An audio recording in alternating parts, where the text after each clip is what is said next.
SK Pintu share চ্যানেলে সবাইকে welcome. আজকে আমরা আপার প্রাইমারি টেট 2025-26 এর সোশ্যাল সায়েন্স বা এসএসটি এর জিওগ্রাফির পার্ট 3 নম্বর বা 3 নম্বর পার্ট নিয়ে কিন্তু আমরা আজকে এলাম। আমরা আজকের বিষয়বস্তু হচ্ছে গোলাকার পৃথিবী বা গোলক বা গ্লোব। এই গ্লোব সম্বন্ধে প্রশ্নগুলি আমরা দেখব এবং পৃথিবী সম্বন্ধে যে প্রশ্নগুলি সেগুলি কিন্তু এখানে আলোচনা করা হয়েছে। আজকে যে জিওগ্রাফির পার্ট 3, জিওগ্রাফি পার্ট 3তে আমরা প্রথম প্রশ্ন পড়ব গ্লোব। গ্লোব শব্দটি কোন ল্যাটিন শব্দ থেকে এসেছে? তো গ্লোব শব্দটি হচ্ছে একটি ল্যাটিন শব্দ। এটি কোন শব্দ থেকে এটি এসেছে? গ্লোবাস, গ্লোরিয়াস, গ্লোরিয়া, গ্লোবিলেস। উত্তর হচ্ছে গ্লোবাস। গ্লোব শব্দটি এসেছে ল্যাটিন শব্দ গ্লোবাস থেকে। উত্তর option A, correct answer option A. Globe শব্দটি ল্যাটিন শব্দ গ্লোবাস থেকে এসেছে, যার অর্থ হচ্ছে স্ফিয়ার বা গোলক। অপশন হচ্ছে অপশন উত্তর এ। পরবর্তী প্রশ্ন, বিশ্বের প্রাচীনতম গ্লোব কে তৈরি করেছিলেন? বিশ্বের সবচেয়ে প্রাচীনতম গ্লোব কে তৈরি করেছিলেন? Aristotle, Martin Behaim, Eratosthenes, Ptolemy. উত্তর হচ্ছে option B, Martin Behaim. Option B, Martin বেহাইম।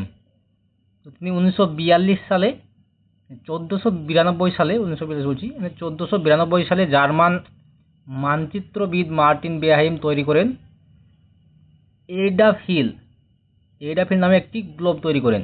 তো এটি ছিল বিশ্বের প্রাচীনতম গ্লোব। পরবর্তী প্রশ্ন, ইকুইটরের দৈর্ঘ্য কত? ইকুইটর আমরা জানি মহাবৃত্ত বা নিরক্ষরেখা। তো এর দৈর্ঘ্য কত? 20,003 কিমি, 40,075 কিমি, 36,788 কিমি, 24,901 কিমি। ইকুইটরের দৈর্ঘ্য হচ্ছে 40,075 কিমি। অপশন বি, উত্তর হচ্ছে সঠিক উত্তর অপশন বি, 40,075 কিমি। নিরক্ষরেখার মোট দৈর্ঘ্য হচ্ছে 40,075 কিমি এবং 24,901 মাইল। পরবর্তী প্রশ্ন, 3 নম্বর প্রশ্ন, পৃথিবীর প্রথম গোলক এর সূচনা হয়েছিল কোন যুগে? তো আমরা এখনই বললাম যে 1495 সালে মার্টিন বেহাইম নামে একজন যে বিজ্ঞানী তিনি এটি শুরু করেছিলেন। তো এটি হচ্ছে পঞ্চদশ শতক, খ্রিস্টপূর্ব পঞ্চদশ শতক। অপশন 5। ওটি হচ্ছিল প্রাচীনতম সবচেয়ে প্রথম গোলক তিনি আবিষ্কার করেন মার্টিন বেহাইম। প্রথম সূচনা হয় গ্রিক দার্শনিকরা খ্রিস্টপূর্ব পঞ্চদশ শতকে গোলক পৃথিবী যে গোল এর ধারণা তারা দেন। এটি হবে খ্রিস্টপূর্ব 5 শতক। পরবর্তী প্রশ্ন, দুটি অক্ষরেখার মধ্যে গড় দূরত্ব কত কিলোমিটার? দুটি অক্ষরেখার মধ্যে গড় দূরত্ব হচ্ছে অপশন বি, উত্তর হচ্ছে অপশন বি, 111 কিমি সামথিং। অপশন বি 111 কিমি এবং কত? 69 মাইল। 111 কিমি বা 69 মাইল। 5 নম্বর প্রশ্ন, পৃথিবীতে মোট কটি কাল্পনিক অক্ষরেখা টানা হয়েছে? তো কাল্পনিক অক্ষরেখা টানা রয়েছে, তো অক্ষরেখা বলেছে, তো অক্ষরেখা হচ্ছে 179টি। দুটি পোল আছে, 90 ডিগ্রি উত্তর এবং 90 ডিগ্রি দক্ষিণ। তো এগুলি কিন্তু অক্ষরেখা নয়, এগুলি ডট। এই দুটি বাদ দিলে কত থাকে? 179টি উত্তর। তো উভয় গোলক মিলে 179টি অক্ষরেখা কল্পনা করা হয়েছে। পরবর্তী প্রশ্ন, নিরক্ষরেখা বা ইকুইটর এর অক্ষোন্নতি কোণ কত ডিগ্রি এর অক্ষোন্নতি কোণ? তো নিরক্ষরেখার মান কত? 0 ডিগ্রি। অপশন ডি, সঠিক উত্তর হচ্ছে 0 ডিগ্রি। অপশন ডি, নিরক্ষরেখার অক্ষোন্নতি মান হচ্ছে 0 ডিগ্রি। পরবর্তী প্রশ্ন, 7 নম্বর প্রশ্ন, নিরক্ষরেখার দৈর্ঘ্য কত কিলোমিটার? নিরক্ষরেখার দৈর্ঘ্য কত কিলোমিটার? এখন আমরা কিন্তু পড়লাম, এটা হচ্ছে অপশন এ, 40,075 কিমি। এটি রিপিট হয়ে গেছে, 40,075 কিমি নিরক্ষরেখার দৈর্ঘ্য। পরবর্তী প্রশ্ন, নিরক্ষরেখায় জলভাগের শতকরা কত ভাগ রয়েছে? জলভাগের শতকরা কত ভাগ এই নিরক্ষরেখায় পড়ে? 60%, 78%, 70%, 21%। তো হচ্ছে 78.7%। Option B right answer, option B 78.7%।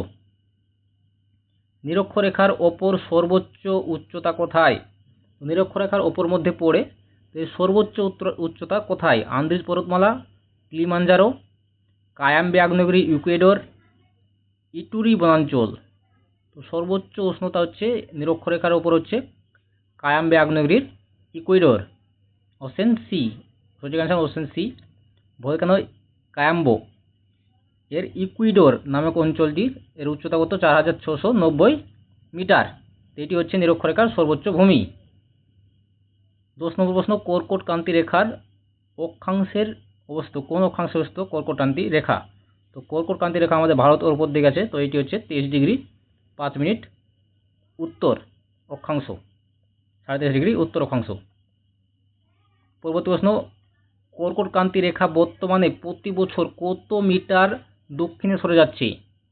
20 metre, 15 metre, 10 metre, 25 metre. তো এটি হচ্ছে 15 মিটার দক্ষিণে সরে যাচ্ছে। অপশন বি সঠিক উত্তর হচ্ছে অপশন বি, 15 মিটার দক্ষিণে সরে যাচ্ছে প্রত্যেক বছর। পরবর্তী প্রশ্ন, ভারতের কোন নদী দুবার কর্কট ক্রান্তি রেখাকে অতিক্রম করে? তো দুবার অতিক্রম করেছে কোন নদী? গঙ্গা নদী, মাহি নদী, গোদাবরী নদী, ব্রহ্মপুত্র নদী। দুবার কর্কট ক্রান্তি রেখাকে ছেদ করেছে মাহি নদী। উত্তর বি, অপশন বি মাহি নদী। ভারতের মাহি নদী মধ্যপ্রদেশে এবং গুজরাটে, মধ্যপ্রদেশে ছেদ করেছে এবং গুজরাটেও ছেদ করেছে, দুবার কর্কট ক্রান্তি রেখাকে অতিক্রম করেছে। উত্তর হচ্ছে মাহি নদী। পরবর্তী প্রশ্ন, মকর ক্রান্তি রেখার কোন অক্ষাংশে অবস্থিত? মকর ক্রান্তি রেখা কোন অক্ষাংশে অবস্থিত? তো কর্কট ক্রান্তি রেখা হচ্ছে উত্তর অক্ষাংশ এবং মকর ক্রান্তি রেখা যে অক্ষাংশ সেটি হচ্ছে 33.5° দক্ষিণ অক্ষাংশ। অপশন এ সঠিক উত্তর। পরবর্তী প্রশ্ন, পৃথিবীতে মোট কতটি অক্ষাংশ কল্পনা করা হয়েছে? তো এখন আমরা বললাম কিন্তু কত অক্ষাংশ করা হয়েছে? 169টি, 159টি। এবং যদি উত্তর এবং দক্ষিণ মেরু ধরা হয় এবং নিরক্ষরেখা ধরা হয়, তো এটি নিয়ে কিন্তু 181টি হবে উত্তর। এখানে কিন্তু দুটি অপশানই ঠিক, যদি 181টি উত্তর হয় তাহলে কিন্তু নিরক্ষরেখা এবং 90° উত্তর এবং 90° অক্ষাংশ 181টি অক্ষাংশ রয়েছে। পরবর্তী প্রশ্ন, দ্রাঘিমা রেখার মোট অক্ষাংশ বা মোট সংখ্যা কত? দ্রাঘিমা রেখার মোট সংখ্যা কত? তো অক্ষরেখার আমরা জানলাম যে অক্ষাংশ কত, কোটা হয়েছে 181টি, আর মোট দ্রাঘিমা হচ্ছে 360টি। 180 পূর্ব এবং 180° হচ্ছে পশ্চিম। তো 180 360টি, 360টি এই দ্রাঘিমা রেখা টানা হয়েছে পৃথিবীতে, কাল্পনিক রেখা। পরবর্তী প্রশ্ন, 1° দ্রাঘিমায় দূরত্ব নিরক্ষরেখায় কত কিমি? তো নিরক্ষরেখায় এই 1° দ্রাঘিমাতে কত কিমি ধরা হয়? তো নিরক্ষরেখার উত্তর হচ্ছে অপশন বি 111.321 কিমি, 111.321 কিমি। পরবর্তী প্রশ্ন, মূল মধ্যরেখা কোথায় অবস্থিত? মূল মধ্যরেখা কোথায় অবস্থিত? প্যারিসের মানমন্দির, লন্ডনের গ্রিনিচ মানমন্দির, নিউ ইয়র্ক মানমন্দির, বার্লিন মানমন্দির। তো উত্তর হচ্ছে লন্ডনের গ্রিনিচ শহর। উত্তর বি, লন্ডনের গ্রিনিচ শহরের উপর দিয়ে মূল মধ্যরেখা টানা হয়েছে, অর্থাৎ 0°। উত্তর হচ্ছে অপশন বি, লন্ডনের গ্রিনিচ মানমন্দির। পরবর্তী প্রশ্ন, মূল মধ্যরেখা নির্ধারণ করা হয় কত সালে? তো কত সালে এটি নির্ধারণ করা হয় মূল মধ্যরেখা? 1784 সালে, 1884 সালে, 1844 সালে, 1911 সালে। তো মূল মধ্যরেখা নির্ধারণ করা হয় 1884 সালে ওয়াশিংটন ডিসিতে। তো উত্তর হচ্ছে 1884 সালে ওয়াশিংটনে অনুষ্ঠিত হয়েছিল ইন্টারন্যাশনাল মেরিডিয়ান কনফারেন্স। তো এখানে গ্রিনিচকে মূল মধ্যরেখা হিসাবে স্বীকৃতি দেওয়া হয়। পরবর্তী প্রশ্ন, ভারতের প্রমাণ সময় বা আইএসটি ইন্ডিয়ান স্ট্যান্ডার্ড টাইম কোন দ্রাঘিমা অনুযায়ী নির্ধারিত হয়? উত্তর হচ্ছে 82°30' পূর্ব দ্রাঘিমা, 82°30' পূর্ব দ্রাঘিমা, যেটি এলাহাবাদের উপর দিয়ে গেছে, এখন বর্তমান নাম হচ্ছে প্রয়াগরাজ। পরবর্তী প্রশ্ন, 20 নম্বর প্রশ্ন, ভারতের প্রমাণ সময় বা আইএসটি গৃহীত হয় কত সালে? তো কত সালে এটিকে গ্রহণ করা হয়? 1945 সালে, 1947 সালে, 1950 সালে, 1935 সালে। তো ভারতের প্রমাণ সময় বা আইএসটি গৃহীত করা হয় 1947 সালে। 1947 সালে সেপ্টেম্বর মাসে, 1 সেপ্টেম্বর আইএসটি গৃহীত হয়। পরবর্তী প্রশ্ন, আইএসটি এবং জিএমটি। আইএসটি জিএমটি এর থেকে কত ঘন্টা এগিয়ে? গ্রিনিচ মিন টাইম থেকে কত ঘন্টা এগিয়ে? তো আমাদের যে আইএসটি এর আমাদের যে জিএমটি সেটা হচ্ছে 5.3। তো এটি হচ্ছে 5 ঘন্টা 30 মিনিট। উত্তর 5 ঘন্টা 30 মিনিট কিন্তু এগিয়ে থাকবে, পূর্ব দ্রাঘিমা তাই এগিয়ে থাকবে। এটা হচ্ছে 0 ডিগ্রি, তো পূর্ব দিকে সময় এগোবে আর হচ্ছে পশ্চিম দিকে সময় পেছবে। তো হচ্ছে 5 ঘন্টা 30 মিনিট। পরবর্তী প্রশ্ন, গ্রিনিচ মিন টাইম বা জিএমটি এর আরেক নাম কি? তা আরেকটি কি নামে ডাকা হয় এটিকে? তো উত্তর হচ্ছে ইউটিসি। অপশন বি, ইউটিসি নামে ডাকা হয়। এটা হচ্ছে কোঅর্ডিনেট ইউনিভার্সাল টাইম বা ইউটিসি বলা হয় জিএমটিকে। পরবর্তী প্রশ্ন, কোঅর্ডিনেট ইউনিভার্সাল টাইম এটি সরকারিভাবে গৃহীত হয় কত সালে? তো এটি কত সালে সরকারিভাবে গৃহীত হয়? 1928 সালে, 1963 সালে, 1972 সালে, 1980 সালে। তো 1972 সালে এটি কিন্তু গৃহীত করা হয়, 1972 সালে। 1972 সালে জানুয়ারি মাসে ইউটিসি সরকারিভাবে বিশ্বব্যাপী সময় হিসাবে ব্যবহৃত হয়। বিশ্বব্যাপী সময় ইউটিসি বা গ্রিনিচ মিন টাইমকে ধরা হয় 1972 সালে। পরবর্তী প্রশ্ন, পৃথিবীতে মোট কতটি সময় অঞ্চল রয়েছে? তো সময় অঞ্চল, টাইম জোন, এই টাইম জোন কটি রয়েছে পৃথিবীতে মোট? তো 24টি, 26টি, 30টি, 22টি। উত্তর হচ্ছে 26টি। অপশন বি, 26টি মোট টাইম রয়েছে সময় অঞ্চল। তো 15 ডিগ্রি অন্তর কিন্তু এটিকে ভাগ করা হয়। তো 26টি সময় অঞ্চলে ভাগ করা হয়েছে পৃথিবীকে। 25 নম্বর প্রশ্ন, কোন দেশে সর্বাধিক সময় অঞ্চল রয়েছে? তো টাইম জোন কোন দেশে রয়েছে সবচেয়ে বেশি? এটি হচ্ছে উত্তর রাশিয়া। উত্তর বি, রাশিয়াতে সবচেয়ে বেশি রয়েছে। মোট 60টি কিন্তু এখানে টাইম অঞ্চল রয়েছে। রাশিয়া পৃথিবীর সবচেয়ে বড় দেশ। আন্তর্জাতিক তারিখ রেখা মোটামুটি কোন দ্রাঘিমা অনুসরণ করে? তো আন্তর্জাতিক তারিখ রেখা এটি কোন দ্রাঘিমা অনুসরণ করে? উত্তর হচ্ছে 180 ডিগ্রি। এটি পূর্ব পশ্চিম নয়, এটি হচ্ছে অপশন হচ্ছে সি, উত্তর 180 ডিগ্রি। আন্তর্জাতিক তারিখ রেখা 180 ডিগ্রি দ্রাঘিমাকে বলা হয়। আন্তর্জাতিক তারিখ রেখা নির্ধারণ করা হয় কত সালে? তো এটি কত সালে নির্ধারণ করা হয় আন্তর্জাতিক তারিখ রেখা? 1844 সালে, 1784 সালে, 1884, 1947, 1928। এটি 1884 সালে এটিকে নির্ধারণ করা হয় আন্তর্জাতিক তারিখ রেখা। ইন্টারন্যাশনাল মেরিডিয়ান কনফারেন্সে কিন্তু আন্তর্জাতিক তারিখ রেখাও গৃহীত করা হয় এবং জিএমটি গৃহীত করা হয়। এটি হয়েছিল কোথায়? ওয়াশিংটন ডিসিতে। আন্তর্জাতিক তারিখ রেখা অতিক্রম করে পূর্ব গোলার্ধে গেলে কি করতে হয়? তো আমি এক্ষুনি বললাম যে একটা যদি 0 ডিগ্রি এটা মেরিডিয়ান, পূর্ব দিকে গেলে সময় বাড়াতে হবে, পশ্চিম দিকে গেলে সময় কমাতে হবে। তো একদিন কমাতে হয়, একদিন বাড়াতে হয়। সময় একই থাকে, 12 ঘন্টা কমে যায়, তো সময় কিন্তু বাড়াতে হয়, একদিন বাড়াতে হয়। পূর্ব গোলার্ধে গেলে সময় একদিন বাড়ে, পূর্ব গোলার্ধে গেলে সময় একদিন বাড়বে। পরবর্তী প্রশ্ন, প্রতিপাদ স্থান বা অ্যান্টিপোড বলতে কি বোঝায়? তো প্রতিপাদ স্থান হচ্ছে একটা পৃথিবী গোলক, তো গোলকের যে স্থান, এই স্থান থেকে একদম সরাসরি যে স্থান পৃথিবীর অন্য দিকে পড়ে সেটাকে বলা হয় প্রতিপাদ স্থান। তো পৃথিবীর বিপরীত দিকের বিন্দু, অপশন হচ্ছে বি, সঠিক উত্তর অপশন বি, পৃথিবীর বিপরীত দিকের বিন্দু, এটা হচ্ছে প্রতিপাদ স্থান। তো পৃথিবীর বিপরীত বিন্দু হচ্ছে সঠিক উত্তর। তো 30 নম্বর প্রশ্ন হচ্ছে কলকাতার প্রতিপাদ স্থান কোনটি? Brazil, Chile, Argentina, Africa. তো চিলির হচ্ছে হ্যাঙ্গারোয়া, চিলির হ্যাঙ্গারোয়া হচ্ছে কলকাতার প্রতিপাদ স্থান। পরবর্তী প্রশ্ন, দুটি অক্ষরেখার মধ্যে দূরত্ব মেরু অঞ্চলে কত? তো নিরক্ষরেখা আমরা জানি কত? নিরক্ষরেখা জানি 111.321 কিমি এবং মেরু অঞ্চলে একটু বেশি 111.699 কিমি। অপশন এ সঠিক উত্তর, মেরু অঞ্চল হচ্ছে 111.699 কিমি। পরবর্তী প্রশ্ন, নিরক্ষরেখা দুটি অক্ষরেখার দূরত্ব কত? আমরা এক্ষুনি বললাম যে নিরক্ষরেখায় কত? 111.321 কিমি। Option C right answer. পরবর্তী প্রশ্ন, কর্কটক্রান্তি রেখা ভারতের কোন রাজ্যে প্রবেশ করে? তো ভারতের কোন রাজ্যে কর্কটক্রান্তি রেখা প্রবেশ করে?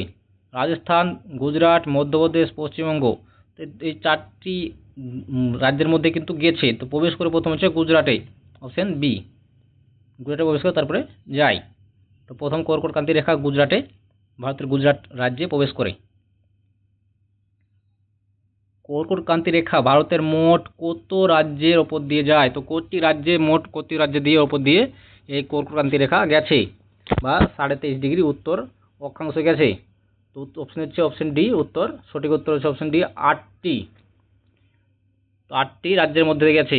প্রথম হচ্ছে গুজরাট, রাজস্থান, মধ্যপ্রদেশ, ছত্তিশগড়, ঝাড়খণ্ড, পশ্চিমবঙ্গ, ত্রিপুরা, মিজোরাম। তো এই 8টি রাজ্যের মধ্যে দিয়ে কিন্তু এটি গেছে কর্কট ক্রান্তি রেখা বা টপিক অফ ক্যান্সার। পরবর্তী প্রশ্ন, মকর ক্রান্তি রেখা মোট কত দেশ অতিক্রম করে? মকর ক্রান্তি রেখা মোট কত দেশ অতিক্রম করে? হচ্ছে 10টি। উত্তর সি, 10টি দেশ অতিক্রম করে। মকর ক্রান্তি রেখার দক্ষিণে পৃথিবীতে কত শতাংশ মানুষ বাস করে? তো মকর ক্রান্তি রেখা পৃথিবীর দক্ষিণে, এটা হচ্ছে নিরক্ষরেখা, ওপরে হচ্ছে 33° কর্কট ক্রান্তি রেখা, দক্ষিণে হচ্ছে মকর ক্রান্তি রেখা। মকর ক্রান্তি রেখার দক্ষিণে কত মানুষ বাস করে? কত সংখ্যক মানুষ? তো উত্তর হচ্ছে অপশন ডি, অপশন বি। সঠিক উত্তর অপশন বি, 3% মানুষ কিন্তু এই মকর ক্রান্তি রেখার দক্ষিণে বসবাস করে, পৃথিবীর দক্ষিণে বসবাস করে 3% মানুষ। পরবর্তী প্রশ্ন, অক্ষাংশ নির্ণয়ের জন্য উত্তর গোলার্ধে কোন তারাকে ব্যবহার করা হয়?